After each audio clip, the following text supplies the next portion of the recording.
G'day, cyber explorers.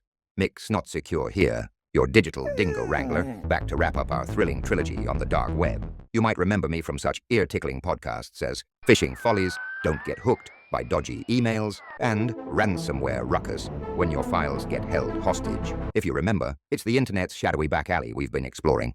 Poor Sharon's business got digitally mugged, her data scattered across the dark web, quicker than seagulls chasing chips at the beach. But today is about how she fought back, and how you can too. When Sharon realized her data was compromised, she didn't waste a second. First, she locked down everything, changing passwords, and turning on two-factor authentication, adding layers of protection thicker than your mom's sunscreen at a summer barbie. Next, Sharon called in cybersecurity pros, the digital detectives who quickly tracked down the breach to a sneaky phishing email. Now Sharon reported the breach as required by Australia's data breach laws. Yeah, uncomfortable, like admitting you finished off the last of your mate's snacks. But honesty is critical in these situations. It's also a good moment to mention the Essential 8 framework, Australia's cybersecurity best practices guide. Essential 8 helps businesses like Sharon's strengthen their defenses, making it harder for hackers to sneak in and reducing the impact if they do. It's all about proactive protection, and adopting it can keep your digital fort secure and your business resilient. For more details on Essential 8, check out our previous podcast featuring cybersecurity expert Greg Clarkson. Now let's break down Sharon's cybersecurity comeback. Backups. Always keep backups both locally and in the cloud, encrypted securely. Why? If one location fails or gets compromised, the other can save the day. Encryption ensures your data stays unreadable to anyone without permission, turning it into gibberish for hackers.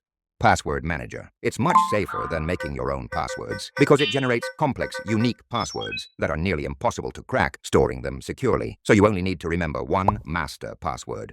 Multi-factor authentication. Think of it as needing two keys to start your car. It requires multiple proofs of identity, well, not just a password, adding another barrier against hackers. Cyber awareness training. Regular training helps staff and individuals spot threats like phishing emails, dodgy links, or suspicious requests. Knowledge is power here, like knowing which animals to avoid in the Aussie bush. Update software. Regular updates patch security holes that hackers love to exploit. Skipping updates leaves your digital doors open, making your systems vulnerable to attacks. Don't overshare on social media. Hackers mine your online posts for personal details, which they use to impersonate you, guess passwords, or craft convincing scams. Keeping your private info off public platforms helps stop them in their tracks. Good protection software with EDR, endpoint detection and response. EDR software is like having a squad of digital kangaroos constantly on patrol, bouncing around your systems to spot and stomp out suspicious activities faster than you can say, crikey.